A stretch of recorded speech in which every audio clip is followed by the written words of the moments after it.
ठीक है जी। और यहाँ पे सरचार्ज और MR concept same as in case of individual, same surcharge है, सेम एमआर वाला कॉन्सेप्ट इन केस के अंदर भी एप्लीकेबल हो जाएगा जी। ठीक है, उसके बाद देखो जी, फिर पार्टनरशिप फर्म, एलएलपी और लोकल अथॉरिटी वाले केस में क्या होते हैं, टैक्स रेट लगेगा 30% डायरेक्टली, मतलब कोई भी एग्जम्पशन लिमिट नहीं मिलेगी, डायरेक्टली 30%। अगर इनकम 1 करोड़ तक है सरचार्ज लगेगा नील, अगर इनकम 1 करोड़ से ऊपर होगी उस केस में 12% सरचार्ज लगेगा, और यहां पर भी एमआर मिलेगा। अगेन ये पार्टनरशिप फर्म कंपनी वाले क्वेश्चन हमारे एग्जाम के अंदर नहीं बनते, मेनली हमारे दिमाग में कैलकुलेशन इंडिविजुअल वाली होनी चाहिए, बस ये पर ध्यान दो। ठीक है जी। उसके बाद देखो फिर कोऑपरेटिव सोसाइटी। अब कोऑपरेटिव सोसाइटी में दो केस हमने किए थे, नॉर्मल केस हो गया, स्पेशल केस हो गया। अब स्पेशल केस में तो 115 बीएडी है और एक नया सेक्शन आया 115 बीएई। अब ये 115 बीएई किन किन किन के लिए होता है, मैन्युफैक्चरिंग कंपनी के लिए, जिन्होंने मैन्युफैक्चरिंग का बिजनेस स्टार्ट किया है। 115 बीएई उसके लिए है। देखो यहाँ पर 115 बीएडी कोई भी कोऑपरेटिव सोसाइटी दे सकती है, 22% टैक्स, 10% सरचार्ज हर केस में, 4% सेस, इफेक्टिव बनेगा 25.16। और अगर कोई सोसाइटी है 115 बीई वाला ऑप्शन ले रही है तो यहां पर बनेगा 17.16%, 15% रेट है, 10% सरचार्ज, 4% सेस, टोटल 17.16% लगेगा अगर आपने 115 बीएई वाला ऑप्शन लिया है। और अगर तुम नॉर्मल कोऑपरेटिव सोसाइटी हो तो फिर देखो री, अगर टोटल इनकम 10,000 तक है 10% है, अगर टोटल इनकम 10,000 से ऊपर है 20,000 तक है तो 20% है, अगर टोटल इनकम 20,000 से ऊपर है तो रेट लगेगा 30%। और सरचार्ज यहां पर क्या लगेगा, अगर इनकम 1 करोड़ तक है तो नील, 1 करोड़ से ऊपर 10 करोड़ तक है तो 7%, अगर इनकम 10 करोड़ से ऊपर होगा तो 12% सरचार्ज। और जहां सरचार्ज है अगर हार्डशिप है उस केस में एमआर मिलेगा ही मिलेगा, बस ये पर ध्यान दो। सर एमसीक्यूज में तो भाई बन सकता है, बिल्कुल बन सकता है। देखो क्वेश्चन जो हमारे मॉड्यूल में दे दिया वो कुछ भी बन सकता है, करना हमें सारा है, हमें ये चेक नहीं करना कि पेपर में बनेगा नहीं बनेगा। नॉर्मली चांसेस बहुत नेग्लिजिबल होते हैं, बट अगेन बोलूंगा रिवीजन हमें सारी करनी है, बात खत्म होती है। ठीक है जी। चलो अब अगले पॉइंट पर आओ जी। अब अगला देखो 115 बीए, वही मैन्युफैक्चरिंग कर रही हो, रेजिडेंट हो और उसने अपना नया सोसाइटी सेटअप की हो 1 अप्रैल 23 से कब तक, 31 मार्च 24 तक अगर उसने काम किया है तो 115 बीएई वाला ऑप्शन ले सकते हैं, बस ये पर ध्यान दो। आगे देखो कंपनी वाले केस में क्या होता है। अब कंपनी वाले केस में दो कंपनी होंगी, या तो डोमेस्टिक या फॉरेन। हनी कौन कौन सी, डोमेस्टिक या फॉरेन। फॉरेन कंपनी ऑलवेज 40% है एक्सेप्ट रॉयल्टी की इनकम, रॉयल्टी पर कितना लगेगा 50%। फिर डोमेस्टिक कंपनी वाले केस में नॉर्मल हो गया, स्पेशल हो गया। स्पेशल में क्या हो गया 115 बा 115 बा 115 बा, उस केस में क्या था 22 10 4 25.168। और 115 बाप में क्या था, वही मैन्युफैक्चरिंग वाला जो 115 बी ए तुमने पढ़ा, सेम 115 बाब है। इसमें देखो 15%, 10%, 4%, 17.16%। और अगर मान लो मेरी कोई नॉर्मल स्कीम ले रहा हूं, अगर मेरी टर्नओवर, हेलो भाई साहब एक बार बताना मेरे को, टर्नओवर किस साल की चेक करनी है। ओए ओए, इधर इधर इधर इधर इधर इधर, मेरी तरफ मेरी तरफ मेरी तरफ, टर्नओवर किस साल की चेक करनी है, ये बताओ। टर्नओवर टर्नओवर किस साल की चेक करनी है, टर्नओवर। अब्बा डब्बा डब्बा, अब्बा जब्बा जब्बा, अब्बा अब्बा, अब्बा डब्बा डब्बा तो बाद में कराऊंगा, मेरे को टर्नओवर बताओ। प्रीवियस ईयर, कौन सा प्रीवियस ईयर, 21-22। बहुत बढ़िया है, वेरी गुड जी। 21-22 की चेक करनी है, बहुत बढ़िया। देखो री, अब अगर 21-22 में टर्नओवर 400 करोड़ तक है तो 25%, अगर 400 करोड़ से ऊपर है तो 30% रेट लगेगा जी। अब सरचार्ज यहां पर क्या लगेगा, 1 करोड़ तक नील है, 1 करोड़ से ऊपर 10 करोड़ तक 7%, और 10 करोड़ से ऊपर क्या लगेगा 12%। फॉरेन कंपनी वाले केस में यहाँ पे नील, यहाँ पे 2% और यहाँ पर 5% है, और एमआर मिलेगा ही मिलेगा, अगर हार्डशिप होगी तो एमआर मिलेगा। ये सारी बातें कंपनी वाले केस में निकल के आती हैं। इसी के साथ हमारा ये चैप्टर स्वाहा ओम त्र्यंबकम यजामहे सुगंधिम पुष्टिवर्धनम, चैप्टर नंबर टैक्स रेट वाला स्वाहा, ओम त्र्यंबकम यजामहे सुगंधिम पुष्टिवर्धनम, रेजिडेंशियल स्टेटस स्वाहा, ओम त्र्यंबकम यजामहे बेसिक कॉन्सेप्ट स्वाहा।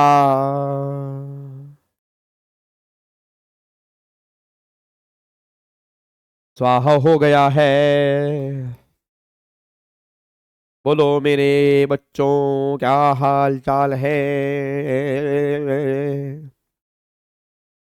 अब तो आने लगा है मजा पढ़ने का, अब तो आने लगा है मजा पढ़ने का। सारे टॉपिक रिवाइज हो गए, दिमाग में सब कुछ बैठ रहा। Oh my God, oh my God. हाँ 5 मिनट में कह रही हाउस प्रॉपर्टी करा, 2 मिनट में ना करवा दूं। नहीं 2 मिनट में ना करवा दूं, 5 मिनट में हाउस प्रॉपर्टी करवा दो नालायक। हाँ जी, ओए ओए हेलो, नालायक। सर क्या आप ये क्लास यूट्यूब पे डालेंगे? बिल्कुल डाल दूंगा जी। जिंदगी के साथ भी, जिंदगी के बाद भी ये तुम्हारे पास ही रहेगी। जब मर्जी तुम्हारा मन करे, इन 3 चैप्टर की रिवीजन तुम मल्टीपल टाइम कर देना चाहिए। ठीक है जी, चलो बहुत बढ़िया बहुत बढ़िया। आ जाओ फटाफट से आओ जी, एक बार फटाफट से आओ। अब आ जाओ हाउस प्रॉपर्टी का चैप्टर, आ जाओ जी। इफेक्टिव रेट कैसे आया? उसमें सरचार्ज जोड़ दोगे, सेस जोड़ दोगे तो इफेक्टिव रेट आ जाएगा जी। 22% का 10% कितना आएगा? 2.2%। तो 22 में 2.2 जोड़ दो, दोनों को जोड़ के 10% सेस जोड़ दोगे, आपका आंसर आ जाएगा जी। ठीक है सर, एक बार जोर से बोलो जय गाबा बाबा की, जय गाबा बाबा की। चलो आओ जी फटाफट से आओ जी। हेलो भाई साहब सुनो ध्यान से, मैं कहना क्या चाह रहा हूं। विवेक बहन आपका साबुन, चलो इधर देखो ध्यान से, आओ फटाफट से आओ जी। अब सुनो ध्यान से, मैं कहना क्या चाह रहा हूं। अब अगला आ रहा है हाउस प्रॉपर्टी। देखो हाउस प्रॉपर्टी बिल्कुल ही गिरा हुआ चैप्टर है, इसमें कुछ खास है ही नहीं, और ये हो सकता है तो आधे घंटे में रिवाइज हो जाएगा ये। अब देखो टारगेट हमारा है, अभी हुए हैं कितना हुआ, 3:50 हुए हैं, तो कोशिश करते हैं 4:15 तक इसको रिवाइज करने की। ठीक है, आ जाओ फटाफट से आ जाओ। अब एक बार हाउस प्रॉपर्टी की बात करते हैं। देखो जी, हाउस प्रॉपर्टी नाम से पता लग रहा है इनकम फ्रॉम हाउस प्रॉपर्टी, कि हाउस प्रॉपर्टी से आने वाली हर इनकम जो होगी वो हाउस प्रॉपर्टी में टैक्सेबल होगी, जबकि ऐसा बिल्कुल भी नहीं है। अब गवर्नमेंट ने बात कर, देखो हाउस प्रॉपर्टी से ना इनकम 2 तरह की आती है। अब 2 तरह की कौन कौन सी इनकम आती है? एक तो रेंटल इनकम आ रही है, एक आपकी सेल वाली इनकम आ रही है। अब 2 केस होंगे, या तो सेल करने वाला तुम्हारा बिजनेस होगा या बिजनेस नहीं होगा। अगर तुम्हारा बिजनेस होगा तो इनकम टैक्सेबल है पीजीपी के अंदर, अगर तुम्हारा बिजनेस सेल करने का नहीं है तो इनकम टैक्सेबल होगा कैपिटल गेन के अंदर। फिर बात करो रेंटल इनकम की, अगर तुम्हारा बिजनेस घर किराए पर देने का है तो इनकम टैक्सेबल होगी पीजीपी के अंदर, अगर तुम्हारा बिजनेस किराए पर देने का नहीं है तो इनकम तब जाके टैक्सेबल होगी हाउस प्रॉपर्टी के अंदर। तो हाउस प्रॉपर्टी का चैप्टर हमारा सिर्फ इसी एरिया में एप्लीकेबल होता है, और किसी भी एरिया में हाउस प्रॉपर्टी वाला चैप्टर एप्लीकेबल नहीं होता, बस ये पर ध्यान दो। ठीक है, अब अगले पॉइंट पर आओ जी। अगला पॉइंट यहाँ पे देखो, सेक्शन नंबर 22। अब 22 कहता है 23 में से 24 माइनस कर दोगे, आपकी हाउस प्रॉपर्टी की इनकम निकल के आएगी। सेक्शन नंबर 22 के मतलब कहता है चार्जिंग सेक्शन, तो इसका मतलब annual value. 24 deduction from annual value. 25(1) no deduction under section 24B if no TDS deducted and paid. 25A recovery of unrealised rent और एरियर्स ऑफ रेंट। 26 में क्या आता है? को-ओनरशिप या जॉइंट ओनरशिप। 27 में क्या आएगा? Deemed ownership. ये सारे के सारे सेक्शन जो है ये हाउस प्रॉपर्टी के अंदर निकल के आते हैं, बस ये पर ध्यान दो। अब एक बार फटाफट से आओ जी, अब यहाँ पे सेक्शन नंबर 22 बताओ। अब सेक्शन नंबर 22 तो में क्या कहता है कि हाउस प्रॉपर्टी के चैप्टर में हमें रेंटल वैल्यू टैक्सेबल करनी होती है, एनुअल वैल्यू करनी होती है। अच्छा, एनुअल वैल्यू किसकी टैक्सेबल करोगे जी? बताना मुझे। अगर तुम्हें एनुअल वैल्यू टैक्सेबल करनी है तो एनुअल वैल्यू किसकी करोगे? प्रॉपर्टी की। प्रॉपर्टी में क्या आएगा? या तो बिल्डिंग या लैंड अपरटेनेंट देयर टू, मतलब या तो बिल्डिंग या ऐसी लैंड जो बिल्डिंग से अटैच है। गवर्नमेंट ने बोला इसकी एनुअल वैल्यू हम टैक्सेबल कर देंगे, किसके हाथ में टैक्सेबल कर देंगे? ओनर के हाथ में कर देंगे। अच्छा, क्या वेकेंट लैंड हाउस प्रॉपर्टी में कवर होगा? नहीं कवर होगा। को बिल्डिंग कौन सी कवर होगी? रेजिडेंशियल, कमर्शियल, कोई भी, चाहे वो इंडिया में हो चाहे वो इंडिया से बाहर हो। सेक्शन 22 ने क्लियरली बोल दिया कि अगर तुम्हारे पास कोई भी प्रॉपर्टी है, तुम उसके ओनर हो, वहां से आने वाली एनुअल वैल्यू जो होगी ना वो हम टैक्सेबल कर देंगे। गवर्नमेंट ये बात कहना चाह रही है। बट 3 केस हमने बाहर निकाले थे जी, याद करो 3 केस हमने बाहर कौन से निकाले थे? पहला मैंने कहा था कि अगर बिल्डिंग का कोई भी पोर्शन तुम अपने बिजनेस के लिए या प्रोफेशन के लिए यूज करोगे तो वो पोर्शन जो होगा वो तुम्हारा हाउस प्रॉपर्टी में टैक्सेबल नहीं होगा। दूसरा मैंने कहा था कि अगर तुम्हारा लेट आउट करना सप्लीमेंट्री बिजनेस है टू दी मेन बिजनेस, मतलब लेट आउट करने से तुम्हारा मेन बिजनेस और बढ़िया से काम करता है, तो वो भी इनकम जो होगी तुम्हारी हाउस प्रॉपर्टी की टैक्सेबल नहीं होगी। तीसरा कॉम्पोजिट रेंट, अगर रेंट कॉम्पोजिट है मतलब इकट्ठा रेंट है, और अगर वो इनसेपरेबल है, सेपरेबल नहीं है, तो सारा किराया या तो अदर सोर्स में या पीजीपी के अंदर आएगा, और अगर वो सेपरेबल होगा तो बिल्डिंग वाला जाएगा हाउस प्रॉपर्टी में, और अदर आइटम वाला जो होगा या तो बिजनेस के अंदर जाएगा या वो अदर सोर्स के अंदर जाएगा। बस ये पर ध्यान दो। अब एक बार यहां पे चेक करो, देखो यहाँ पे एनुअल वैल्यू हमें टैक्सेबल करनी है कि हाउस प्रॉपर्टी की हमें टैक्सेबल करनी है, किसकी टैक्सेबल करनी है? प्रॉपर्टी की। प्रॉपर्टी में क्या कवर होगा? बिल्डिंग या लैंड अपरटेनेंट देयर टू। हर तरह की बिल्डिंग यहाँ पे कवर होगी, रेजिडेंशियल हो, कमर्शियल हो, फार्म हाउस हो, गेस्ट हाउस हो, और building whether situated in India or outside India. अब लैंड अपरेटेंट डेट को मतलब land attach with building, vacant land यहाँ पे कवर नहीं होगी, टैक्सेबल होगी अदर सोर्स के अंदर या पीजीपी के अंदर। और फिर हाउस प्रॉपर्टी की इनकम जो है वो ओनर के हाथ में टैक्सेबल करनी है। Owner include deemed owner also, जो सेक्शन नंबर 27 में डिफाइन है। और जो ओनरशिप होगी वो चेक करेंगे प्रीवियस ईयर, मतलब जिस ईयर की इनकम निकाल रहे हो उस साल में ओनर होना जरूरी है। अगले साल में ओनर हो या ना हो मैटर नहीं करता, जिस साल की इनकम निकाल रहे हैं उस साल में ओनर होना जरूरी है, बस ये पर ध्यान दो। ठीक है, अब उसके अगले पॉइंट पर आओ जी। अब देखो एनुअल वैल्यू चैप्टर की हर केस में टैक्सेबल करनी है, 4 केस छोड़कर। अब 4 केस कौन कौन से? पहला, अगर बिल्डिंग का वही पोर्शन तुम बिजनेस के लिए यूज करोगे तो वही यहाँ नहीं आएगा। दूसरा, अगर लेट आउट करना supplementary to the main business है वो भी यहाँ पर नहीं आएगा। अगर कॉम्पोजिट रेंट है इनसेपरेबल सेपरेबल, अगर वो इनसेपरेबल है तो सारा का सारा किराया या तो बिजनेस में या अदर सोर्स में, और अगर वो सेपरेबल है तो बिल्डिंग वाला जाएगा हाउस प्रॉपर्टी में और फर्निशिंग आइटम वाला जाएगा या तो अदर सोर्स के अंदर या पीजीपी के अंदर। वो डिपेंड करता है कि तुम्हारा बिजनेस है तो पीजीपी, अगर बिजनेस नहीं है तो टैक्सेबिलिटी जो होगी फिर वो अदर सोर्स हेड के अंदर होगी, बस ये पर ध्यान दो। सर इन इंडिया क्यों? एक तो पहले अपना रियल नाम बताओ मेरे को, क्या है? स्टूडेंट साइट, नालायक। इन इंडिया क्यों नहीं होगा? जब तुम्हारी इंडिया में घर है तो क्या उस पर तुम्हें टैक्स पे नहीं करना? एक तो जिसके भी ऐसे उल्टे सीधे नाम होंगे ना, जो इन्होंने अपने नाम रख रखे होंगे, पहले उनसे उनके ओरिजिनल नाम पूछ जाएंगे कि ऐसा ओरिजिनल नाम में क्या इशू है कि जो अपना नाम वो भूल चुके हैं। फिर पता क्या होगा, फिर थोड़े थोड़े बड़े हो जाओगे तुम्हें बुलाएंगे, ओए स्टूडेंट साइट इधर आ, ओए स्टूडेंट साइट इधर आ।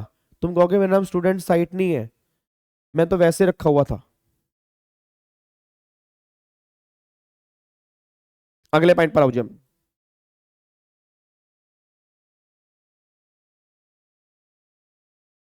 पता तो लगे ना ऐसे कौन सी काली करतूतें की हुई हैं जो हम नाम ही नहीं रख पा रहे अपना। हमें इतना डर है भाई साहब, अगर रियल नेम दिखा दिया कहीं हमें कोई पकड़ ही ना ले। हाँ तो राहुल नाम रखो, फिर स्टूडेंट साइट हटाओ।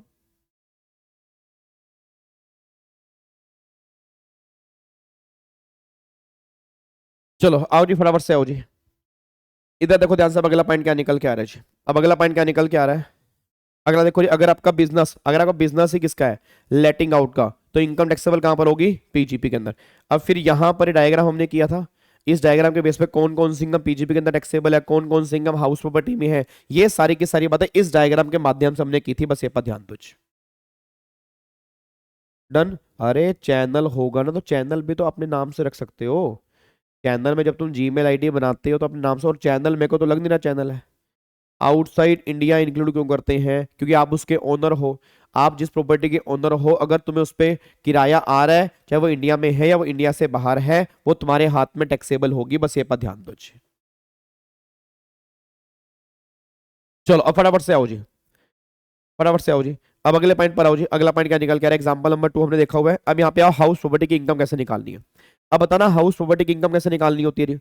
हाउस प्रॉपर्टी की इनकम निकालने के लिए पहले हम क्या निकालेंगे? GAV, gross annual value, minus पे क्या करेंगे? Municipal tax. अच्छा म्युनिसिपल टैक्स पेड या पेबल? पेड वाले माइनस करेंगे। कौन से वाले? जो ओनर ने पे किए होंगे ड्यूरिंग द प्रीवियस ईयर, मतलब प्रीवियस ईयर के ड्यूरिंग में जितने भी म्युनिसिपल टैक्स पे कर दे, चाहे वो इस साल के हैं, पिछले साल के, अगले साल के, अगर ओनर ने पे किए हैं ना तो वो सारे के सारे म्युनिसिपल टैक्स माइनस हो जाएंगे। उसके बाद तुम्हारी एनएवी निकल कर आएगी। एनएवी के अंदर से माइनस क्या करोगे? डिडक्शन। कौन कौन सी? 24A और 24B। 24A किसका है? एनएवी का 30%। फिर 24B किसका है? जो भी तुम्हारा हाउसिंग लोन है उसका इंटरेस्ट पे कर दोगे, तुम्हारी हाउस प्रॉपर्टी की इनकम निकल के आ जाएगी। फिर जो भी तुम्हें रिकवरी होगी अनरियलाइज रेंट की या एरियर्स की, अगर रिकवरी हो रही है उसको इसमें जोड़ दोगे, देन टोटल इनकम जो है हाउस प्रॉपर्टी की निकल कर आएगी, बस ये पर ध्यान देना। डन। चलो अब अगले पॉइंट आओ जी। अब ग्रोस एनुअल वैल्यू कैसे निकालते हैं? अब सारे बच्चे फटाफट से बोल दो, ग्रोस एनुअल वैल्यू निकालने के लिए कितनी वैल्यू चाहिए? 4। कौन कौन सी? एफआरवी, एमवी, एसआर, एआर। दोबारा बोलो, एफआरवी, एमवी, एसआर, एआर। पहले कैसे कंपेयर करोगे? एफआरवी और MV, whichever is higher. फिर क्या आएगा? एफआर1। किससे कंपेयर करोगे? SR, whichever is less. क्या आएगा? ईआर। किससे कंपेयर करोगे? एआर। किससे कंपेयर करोगे? एआर। अगर एआर ज्यादा है तो, अगर ए आर ज्यादा है तो ए आर ही जीएवी होगा। अगर ए आर कम है तो रीजन चेक करने होंगे। अगर रीजन वैकेंसी है तो, अगर रीजन वैकेंसी है तो ए आर ही जीएवी होगा। अगर अदर रीजन है तो ई आर ही जीएवी होगा, बस ये पर ध्यान दो। अब यहां पे एक बार चेक करो, देखो यहां पे FRV और MV हायर, FR1 आएगा, कंपेयर करोगे SR लेस हो गया, FR ER, FR और AR, सॉरी ER और AR, अगर AR ज्यादा है तो AR ही GV होगा, अगर AR कम है तो रीजन चेक करो, अगर रीजन वैकेंसी है तो AR है, अगर रीजन वैकेंसी नहीं है तो फिर ER ही GV होगा। ये सारी की सारी बातें यहाँ पे निकल के आ रही है। अभी उसके बेस पे हमने क्वेश्चन किया था कि किस बेस पे कैलकुलेशन हम यहाँ पे करेंगे, ये वाला क्वेश्चन हमने यहाँ पे डिस्कस किया था। अब अगला पॉइंट आ रहा है डिडक्शन। अब यहाँ पे आ जाओ, हाँ अब ये पॉइंट थोड़ा सा इंपॉर्टेंट था आज। अब यहाँ पे सुनो ध्यान से, डिडक्शन मैंने म्युनिसिपल टैक्स का आपको बता दिया था कि म्युनिसिपल टैक्स अगर ओनर ने पे की है ना तो सारे माइनस करेंगे, चाहे पिछले साल के हो, अगले साल के हो, किसी भी साल के हो, ऑलवेज माइनस करने, ऑलवेज। उससे क्या होगा, एनएवी नेगेटिव आ जाएगी, कोई दिक्कत वाली बात नहीं है, NAV can be negative, NAV negative हो सकती है, बट अगर तुम्हारे म्युनिसिपल टैक्स पेबल है तो नहीं करने। अगर पेड बाय ओनर है तो किसी भी साल के हो, जिस साल की इनकम निकालोगे उस साल में अगर आपने पे कर दिए हैं तो सभी सालों के माइनस हो जाएंगे, बस ये पर ध्यान दो। क्या बात समझ आ रही है जी? अब यहाँ पे अगले पॉइंट पर आओ जी। अब देखो दो कंडीशन है, पेड बाय ओनर है और ड्यूरिंग द प्रीवियस ईयर है, जिस ईयर में इनकम कंप्यूट करनी है, ठीक है। अब यहाँ पे देखो जी अगला पॉइंट, ये municipal tax paid by owner minus करेंगे और बोर्न बाय ओनर माइनस करेंगे, बाकी कुछ भी यहाँ से माइनस नहीं करेंगे, बस ये पर ध्यान देना। यहाँ तक क्लियर है? अब अगले पॉइंट पर आओ, अब आ जाओ डिडक्शन। अब देखो डिडक्शन में दो पॉइंट है, एक तो डिडक्शन 24A और एक 24B है। अब अगर मैं बात करूंगा 24A, तो 24A किसका है? और अच्छा पहले बात, 24A कब मिलेगा? अगर आपकी एनएवी जीरो है या नेगेटिव है तो 24A तो मिलेगा नहीं। अगर एनएवी पॉजिटिव है तो जितनी भी एनएवी है उसका 30% की डिडक्शन माइनस कर देंगे और देन फिर बैलेंस इनकम निकालेंगे, बस ये पर ध्यान देना। अब यहाँ पे ये क्वेश्चन हो गया। अब यहाँ पे आ जाओ। अब देखो अगला पॉइंट क्या निकल के आ रहा है, ग्रोस एनुअल वैल्यू, तो हर केस में कंप्यूट करोगे 3 केस छोड़कर। मेरे को जल्दी बताना, हाँ बोर्न को हम पेड एज्यूम करेंगे जी, बोर्न को हम पेड एज्यूम करेंगे। एक बार मेरे को बताना, ये बताओ मेरे को कि किन किन केस में एनुअल वैल्यू नील मानते हैं। एक तो होली सेल्फ ऑक्यूपाइड हो गया, होली वेकेंट हो गया और डीम्ड सेल्फ ऑक्यूपाइड हो गया, इन तीनों की ग्रोस एनुअल वैल्यू हम नील मानेंगे, बस ये पर ध्यान देना। और अगर एनुअल वैल्यू नील मानेंगे तो उस केस में प्रॉब्लम क्या आएगी कि म्युनिसिपल टैक्स की डिडक्शन मिलेगी नहीं मिलेगी, तो गवर्नमेंट का वेकेंट वाले केस में मिल जाएगी, बट अगर घर सेल्फ ऑक्यूपाइड है या डीम्ड सेल्फ ऑक्यूपाइड है तो म्युनिसिपल टैक्स की डिडक्शन आपको अलाउड नहीं की जाएगी, बस ये पर ध्यान दो। अब देखो यहाँ पे जी ऑप्शन मिलेगा 2 घर के लिए जी, हाँ जी ऑप्शन मिलेगा 2 घर के लिए। Option break GAV nil in case of self occupied house is available only for 2 house. अगर 2 से ऊपर घर होंगे तो बाकी डीम लेट आउट मान लेंगे, ऑप्शन जो अवेलेबल होगा वो 2 घर के लिए होगा, बस ये पर ध्यान दो। तो नोट्स वाला बच्चा उसे नोट्स वाला बच्चा कौन है, हम उसे इंस्टाग्राम से नोट्स ले लेंगे, वो देगा ही नहीं, वो देगा ही नहीं नोट्स। मैंने मना कर रखा है, मैंने कहा नहीं देने, किसी को नोट्स नहीं देने, अपने अपने नोट्स बनाओ ना लायक। चलो अगले पॉइंट पर आओ जी। अब देखो यहाँ पर क्या लिखा हुआ है, अगर मान लो मिस्टर विधि के पास एक सेल्फ ऑक्यूपाइड घर है तो एक की जीएवी नील बनेगी, 2 है तो 2 की जीएवी नील बनेगी। अगर 3 घर है तो 2 को मान लो कि सेल्फ ऑक्यूपाइड जीएवी नील, एक को डीम्ड लेट आउट मान के तुम्हें इनकम कंप्यूट करनी पड़ेगी। और अगर मान लो 4 सेल्फ ऑक्यूपाइड है तो 2 की जीएवी नील बनेगी, 2 की लेट आउट होगी, उस केस में आपको जीएवी निकालनी पड़ेगी, बस ये पर ध्यान दो। ठीक है चलो अब अगले पॉइंट पर आओ जी। अब देखो ये सबसे इंपॉर्टेंट केस है भाई, ये बहुत ध्यान देना कि आपके कुछ इंपॉर्टेंट केस निकल गए एग्जाम के लिए। अब अगर मान लो होली सेल्फ ऑक्यूपाइड है या डीम्ड सेल्फ ऑक्यूपाइड है या होली वीकेंड है या अदर केस है। अब अगर होली सेल्फ ऑक्यूपाइड है, डीम्ड सेल्फ ऑक्यूपाइड है, जीएवी लेंगे नील, इसमें तो जीएवी नील लेंगे, इसमें निकालेंगे। म्युनिसिपल टैक्स की डिडक्शन सेल्फ ऑक्यूपाइड वाले केस में अलाउड नहीं होती, वेकेंट वाले केस में अलाउड हो जाती है, यहां पे अलाउड हो जाती है। यहां पे एनएवी नील बनेगी क्योंकि जब अलाउड नील बनेगी, या नील या नेगेटिव, या नील नेगेटिव या पॉजिटिव। फिर स्टैंडर्ड डिडक्शन यहां पे मिलेगी नील, यहां पे नील, यहां पे अलाउड होगी अगर एनएवी पॉजिटिव है। अगर एनएवी नेगेटिव है या एनएवी नील है उस केस में 24A अलाउड नहीं होगा, फिर 24B इंटरेस्ट वाला यहां से माइनस कर देंगे और फिर आपकी इनकम यहां पे निकल के आएगी, बस ये पर ध्यान दो।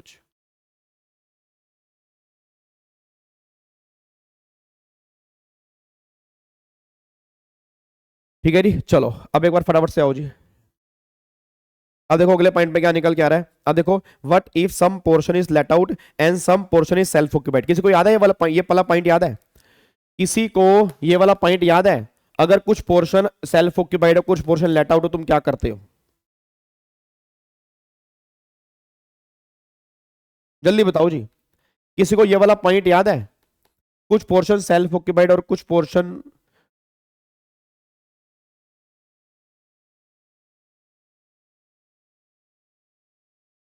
हाँ जी, बताओ जल्दी बताओ, याद है कुछ आपको? इसके अंदर क्या करते हो आप? अब अगर मान लो कुछ पोर्शन सेल्फ ऑक्यूपाइड है, कुछ पोर्शन लेट आउट है, तो उस केस में क्या करोगे? म्युनिसिपल टैक्स या आप जीएवी उतने ही पोर्शन की निकालोगे जितना पोर्शन लेट आउट है, क्योंकि सेल्फ ऑक्यूपाइड वाले केस में म्युनिसिपल टैक्स अलाउड नहीं होता। अब देखो यहां पर 50-50% है, तो एफआर भी पूरे घर की दी होती है, एम भी पूरे घर की दी है, एसआर पूरे घर का दिया, एआर जो दिया वो सिर्फ इतने पोर्शन का दिया हुआ है। तो यहाँ 50-50% निकाल के इस तरह से आप जीएवी निकालोगे, फिर म्युनिसिपल टैक्स सिर्फ उतने पोर्शन के ही माइनस करोगे जो आपका लेट आउट वाला है, सेल्फ ऑक्यूपाइड वाले के माइनस नहीं करोगे, बस ये पर ध्यान दो जी। ठीक है, तो प्रपोर्शन बेस पे हम कैलकुलेशन करेंगे, ये आपके सामने है। उसके बाद फिर एक हमारा सेक्शन आता है 23(5) house property held as stock in trade. याद है held as stock in trade? आपको मैंने एग्जांपल दिया था बिल्डर वाला, कि अगर मान लो कोई बिल्डर है, अब बिल्डर वाले केस में क्या होता है? अब दो केस होंगे, अगर तुम्हारा बिजनेस है लेटिंग आउट का, फिर तो इनकम बीजीपी की है। अगर तुम्हारा बिजनेस लेटिंग आउट का नहीं है, अगर तुम्हारा बिजनेस जो है वो लेट आउट करने का नहीं है, तुम्हारा काम है घर को सेल करने का, तो गवर्नमेंट ने कहा था पहले 2 साल तक अगर वेकेंट है तो कोई दिक्कत नहीं है, हम जीएवी नील मान लेंगे। बट 2 साल के बाद, 2 साल के बाद, सुना ध्यान से, 2 साल के बाद या तो घर किराए पर लगा दो, नहीं लगाओगे तो डीम्ड लेट आउट मान के तुम्हारी हाउस प्रॉपर्टी की इनकम टैक्सेबल कर देंगे, बस ये पर ध्यान दो।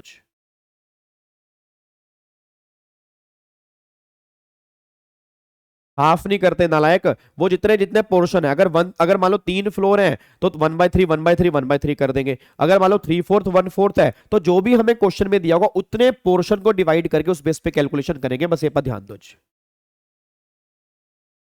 अब यहां पे आ जाओ जी, सेक्शन 24 की डिडक्शन। अब बिल्कुल थोड़ा सा बस चैप्टर रह गया आज, उसके बाद ऑलमोस्ट हाउस प्रॉपर्टी हमारा खत्म है। अब देखो 24 है तो स्टैंडर्ड डिडक्शन माइनस कर दी, फ्लैट कितनी मिलेगी? 30% ऑफ एनएवी। जो भी आपके छोटे मोटे खर्चे होंगे वो खर्चे सारे के सारे इग्नोर करने हैं, क्योंकि 24A अलाउड ही किस लिए हो रहा है कि जो भी तुम्हारे खर्चे हैं उन खर्चों की हम तुम्हें डिडक्शन नहीं देंगे, क्योंकि हमने डिडक्शन 30% ऑफ एनएवी का दी किस लिए है कि जो तुम्हारे खर्चे हैं उसको इग्नोर करके एनएवी का 30% माइनस कर दो, हम ये मान लेंगे कि तुम्हारे सारे के सारे खर्चे अलाउड हो चुके हैं, बस ये पर ध्यान दो।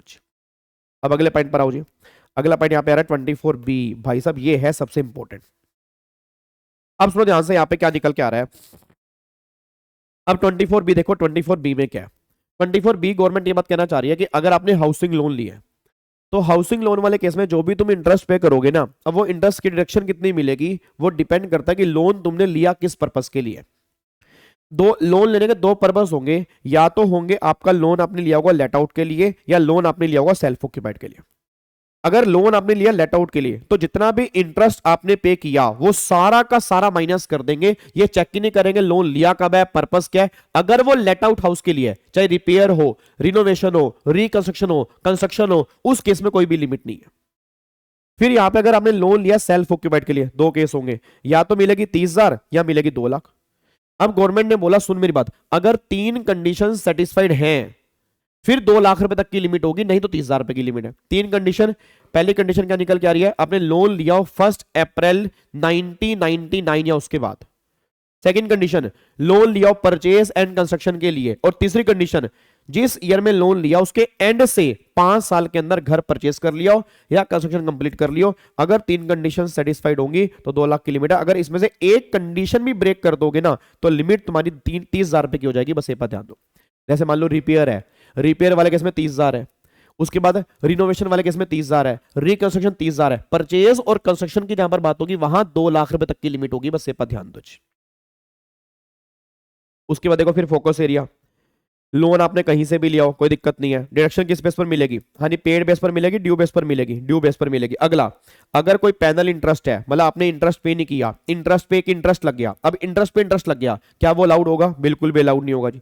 उसके बाद आपने पुराने लोन की रीपेमेंट करने के लिए कोई आपने नया लोन लिया, उस नए लोन पर आप इंटरेस्ट पे कर रहे हो, डिडक्शन मिल जाएगी? बिल्कुल मिल जाएगी, अगर आपने पुराना लोन जो लिया था वो हाउस प्रॉपर्टी के लिए लिया था। उसके बाद अगर आप इंटरेस्ट इंडिया से बाहर पे कर रहे हो तो टीडीएस काट के जमा करवाना पड़ेगा, नहीं कराओगे तो इंटरेस्ट का डिडक्शन तुम्हें नहीं मिलेगा। अब ये प्री कंस्ट्रक्शन पीरियड वाले का कॉन्सेप्ट क्या है वो हमें यहां पर देखना है। ये डायग्राम बहुत बढ़िया बच्चे ने बनाया, देखो यहां पर कितना बढ़िया डायग्राम बना हुआ है। अब देखो यहां पर क्या है, यहां पर मैंने एग्जांपल दिया था कि मान लो यहां पर आपने लोन लिया, आपने लोन लिया, यहां पर घर बन के तैयार हो गया, यहां पर घर बन गया, यहां पे घर नहीं है, यहां पे घर नहीं, यहां पे घर नहीं, यहां पे घर नहीं, बट आपने इंटरेस्ट, आपने हर जगह पर इंटरेस्ट आपने पे किया होगा। अब अगर इंटरेस्ट आपने हर जगह पे किया होगा, यहां घर बना, तो जहां पर घर बन के तैयार हुआ डिडक्शन तुम्हें मिलेगी इस साल से। डिडक्शन मिलेगी इस साल से। तो एक तो ये वाला इंटरेस्ट हो गया, इस साल से पहले वाला जो भी इंटरेस्ट होगा उसको जोड़ के डिवाइड बाय 5 कर दोगे, मतलब इसको बोलते हैं प्री कंस्ट्रक्शन पीरियड का। मतलब जिस ईयर में कंस्ट्रक्शन तुम्हारी कंप्लीट हुई उससे पहले वाले सालों का हम अलाउड कर देंगे 5 इंस्टॉलमेंट के अंदर, डिवाइड बाय 5 करोगे, ये पहली इंस्टॉलमेंट आएगी, इसको इसमें जोड़ दोगे। इन दोनों को मिलाकर अगर ये घर सेल्फ ऑक्यूपाइड था तो लिमिट तुम्हारी 30,000 या 2 लाख की है। अगर ये घर लेट आउट है ना, फिर कोई लिमिट नहीं है, वो सारा का सारा अलाउड है, बस ये पर ध्यान दो। तो ये पॉइंट आपका मेन यहां पे निकल के आ रहा है इस डायग्राम के बेस पे कि जहां पे घर बन के तैयार हुआ डिडक्शन मिलेगी उस साल से, उससे पहले वाले सालों का जो भी इंटरेस्ट है वो भी अलाउड करेंगे, बट 5 इक्वल इंस्टॉलमेंट के अंदर अलाउड करेंगे, बस ये पर ध्यान देना चाहिए। क्या मेरी बात समझ में आ रही है? डन। चलो अब अगले पॉइंट पर आओ जी। अगला देखो यहां पर इंपॉर्टेंट पॉइंट यहां पे क्या लिखा है, deduction of interest. There would be no deduction on account of interest on loan 24B under default tax regime in respect of only self occupied property और डीम्ड सेल्फ ऑक्यूपाइड। मतलब कहना क्या चाह रहे हैं कि अगर आपने डिफॉल्ट स्कीम ली है, अगर डिफॉल्ट स्कीम लिया उस केस में क्या होगा, तो अगर घर सेल्फ ऑक्यूपाइड है तो आपको इंटरेस्ट की डिडक्शन नहीं मिलेगी, लेट आउट वाले केस में मिल जाएगी, सेल्फ ऑक्यूपाइड वाले केस में इंटरेस्ट की डिडक्शन नहीं मिलती अगर आपने डिफॉल्ट स्कीम ली है, बस ये पर ध्यान दो। ऑप्शनल स्कीम वालों को तो हर केस में अलाउड है, डिफॉल्ट वालों को लेट आउट वाले केस में अलाउड हो जाती है, सेल्फ ऑक्यूपाइड वाले केस में डिडक्शन नहीं मिलती, बस ये पर ध्यान देना चाहिए। एग्जाम्पल हमने एक नहीं मल्टीपल एग्जाम्पल हम क्लास में कर चुके हैं नालायक, अब बच्चा यार एक एग्जाम्पल करा दो, मल्टीपल, एक भी नहीं मल्टीपल। अब एक बार खोल के देखो कॉपी, इसमें तो सारे प्रोविजन प्रोविजन बच्चे ने मेरे को बना के दी हैं। आप अगर कॉपी खोलोगे तो एक नहीं मल्टीपल एग्जाम्पल आपको दिख जाएंगे, प्री कंस्ट्रक्शन और पोस्ट कंस्ट्रक्शन वाले के हमने कितने सारे एग्जाम्पल किए हुए हैं।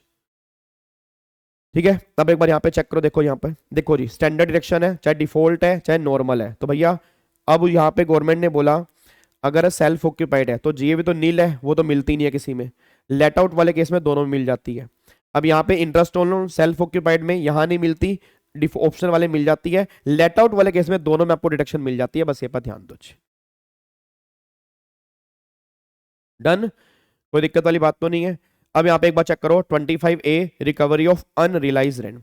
अब अगर मान लो मैंने एग्जांपल दिया था आपको कि अगर मान लो मुझे कोई रेंट पहले रियलाइज नहीं हुआ, अब जो रेंट मुझे पहले रियलाइज नहीं हुआ था उसकी रिकवरी अगर मुझे अब हो रही है तो क्या वो रिकवरी मेरे हाथ में टैक्सेबल होगी? नहीं होगी, यस होगी, बट 30% की डिडक्शन माइनस करने के बाद जो बैलेंस रिकवरी मुझे मिल रही है वो टैक्सेबल करेंगे, और चाहे उस साल मैं उसका ओनर हूं या नहीं हूं, मैं दोबारा बोलूंगा, चाहे उस साल मैं उसका ओनर हूं या नहीं हूं मैटर नहीं करता, वो रिकवरी मेरे हाथ में हाउस प्रॉपर्टी हेड में माइनस होगी, बस ये पर ध्यान दो।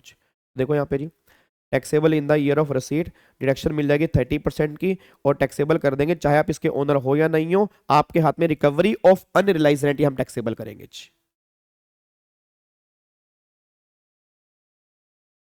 ठीक है, अब अगले पॉइंट पर आओ जी। अगला जॉइंट ओनरशिप वाले केस में सिंपल सी बात है, जॉइंट ओनरशिप वाले केस में क्या करेंगे, अगर एक प्रॉपर्टी के मोर देन वन ओनर है और वो प्रॉपर्टी लेट आउट की हुई है तो आप ये मानो ही मत कि मोर देन वन ओनर है, आप एक ओनर मान के नॉर्मल इनकम निकाल दो, और जो तुम्हारी नॉर्मल इनकम निकल के आ रही है जो भी उसकी ओनरशिप रेशो है उस ओनरशिप रेशो में आप इनकम को डिवाइड कर दो, उनके हाथ में इनकम टैक्सेबल कर दो।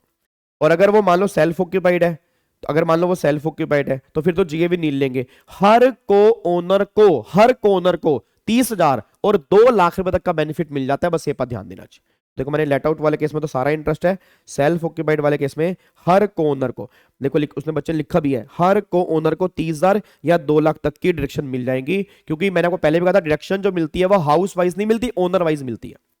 याद आ रहा है कुछ आपको? अब आपको याद ही नहीं आ रहा होगा, आपको थोड़ा बहुत याद आ रहा हो कि मान लो एक पर्सन को 2 सेल्फ ऑक्यूपाइड की डिडक्शन मिलती है, इन दोनों को मिलाकर इंटरेस्ट की डिडक्शन जो है वो 2 लाख तक की है, क्योंकि उसमें ओनर जो है वो एक है।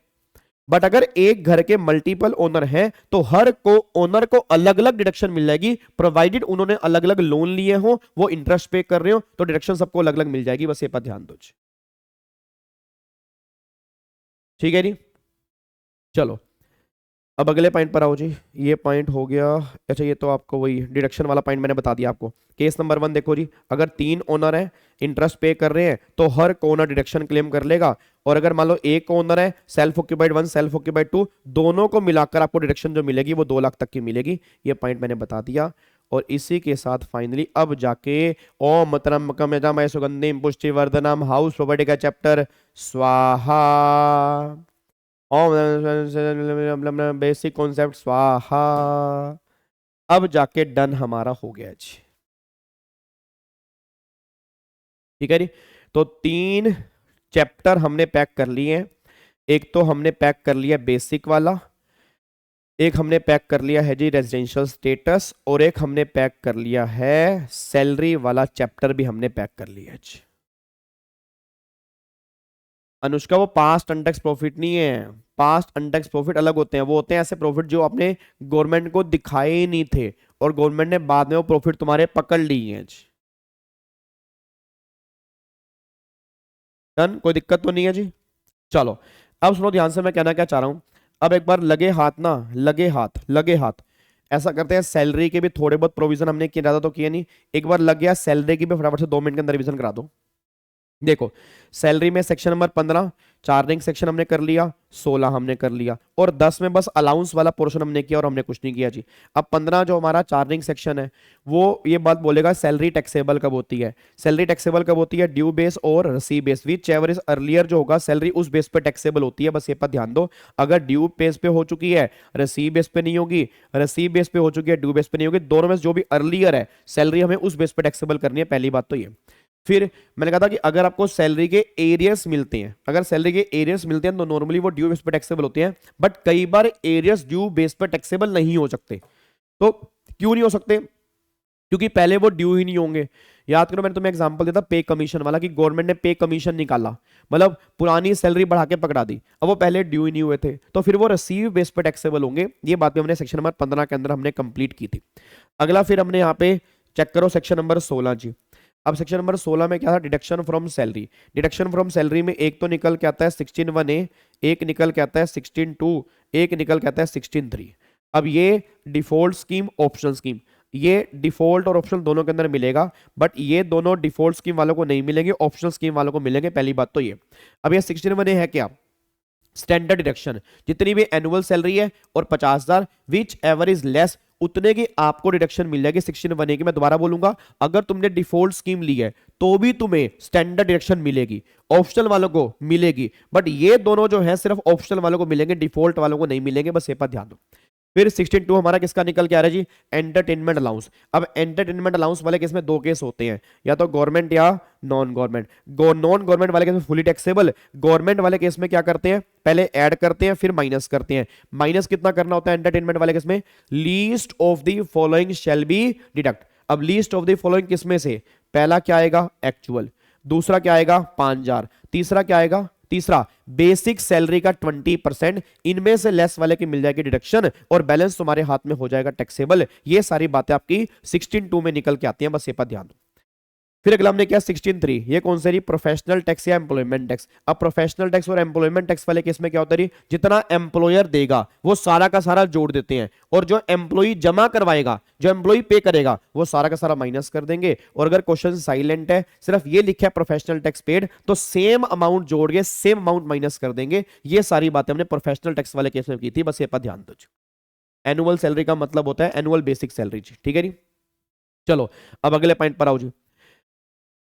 एनुअल सैलरी का मतलब एनुअल बेसिक सैलरी का, मोहम्मद जफर, एनुअल सैलरी का मतलब एनुअल बेसिक सैलरी होता है, बट तब अगर कुछ और ना दिया हो, अगर कुछ और दिया हो तो फाइनल सैलरी निकल के आ रही है, डिडक्शन उसमें से माइनस होती है ना, तो वो फाइनल सैलरी और 50,000 विच एवर इज लेस। और अगर कुछ नहीं दिया तो ऑब्वियस बात है कंपैरिजन किससे करेंगे, बेसिक सैलरी से करेंगे, ठीक है जी। अब उसके बाद फटाफट से आओ जी, अब अगले पॉइंट पर आओ। अगला पॉइंट आ रहा है सेक्शन नंबर 10।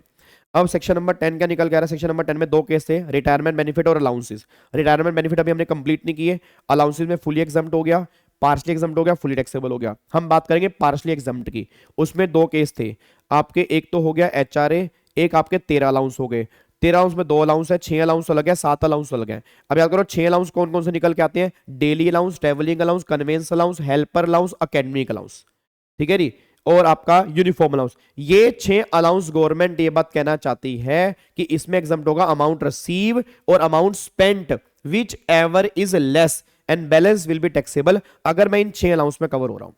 7 अलाउंस में कौन सा है, 7 अलाउंस, जल्दी बोलो 7 अलाउंस कौन से हैं, चिल्ड्रन एजुकेशन अलाउंस, लिमिट कितनी है 100 रुपए पर मंथ पर चाइल्ड, मैक्सिमम 2 चाइल्ड, और 2 चाइल्ड कौन से, मोर बेनिफिशियल टू एम्प्लॉय। अगला कौन सा है, हॉस्टल एक्सपेंडिचर अलाउंस। हॉस्टल में क्या आएगा, 300 रुपए पर मंथ पर चाइल्ड, मैक्सिमम 2 चाइल्ड कौन से more beneficial to employ. Transport allowance वाले केस में नॉर्मल में फुली टैक्सेबल है, हैंडीकैप वाले केस में 3200 रुपए पर मंथ। फिर out station allowance 70% of amount receive or 10,000 पर month whichever is less.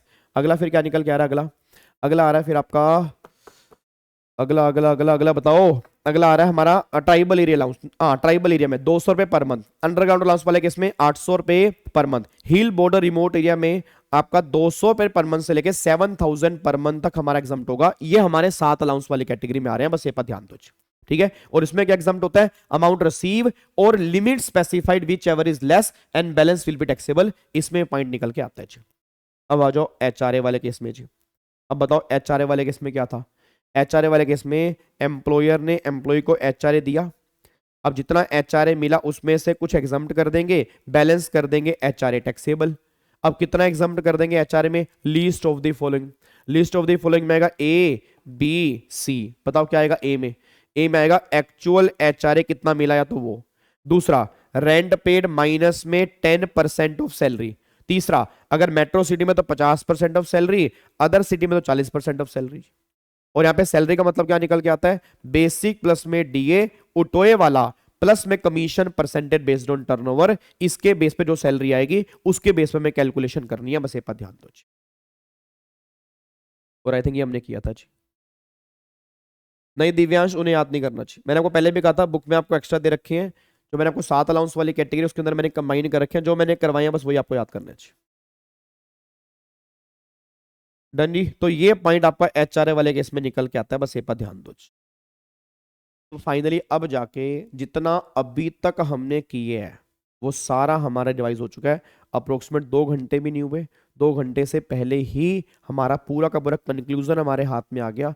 अब जब तुम्हारा मन करे यहां तक की रिवीजन करने का, वीडियो यूट्यूब पे पड़ी होगी, जब मन करे स्पीड फास्ट करके स्पीड स्लो करके जैसे तुम्हारा मन करे तुम सुन सकते हो, कोई भी दिक्कत वाली बात नहीं है।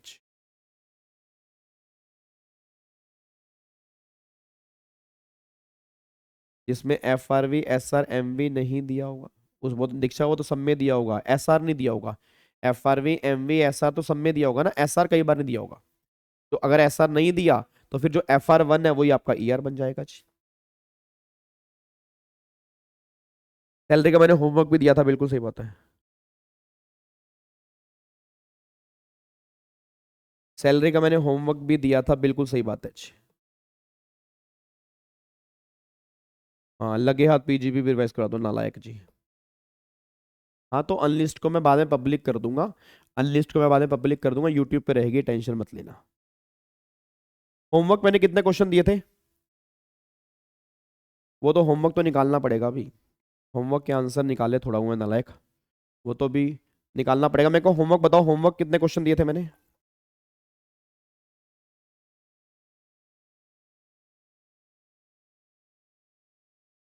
दो तो बुक वाले ही थे ना, दो तो आपके बुक वाले ही निकल के आ रहे हैं,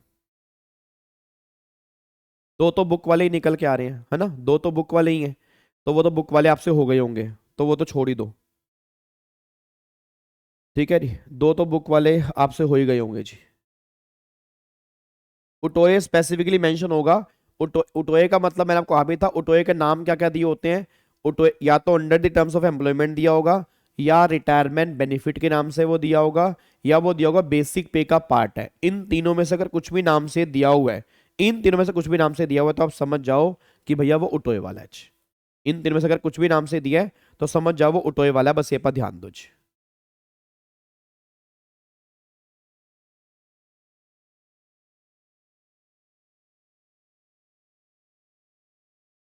डन। चलो तो एक बार ऐसा करो, फटाफट से ना मेरे को एक बार होमवर्क भेज दो। नहीं नहीं, होमवर्क अभी करवा देता हूँ, बाकी बातें करेंगे कल। एक बार मेरे को फटाफट से होमवर्क भेज दो जी।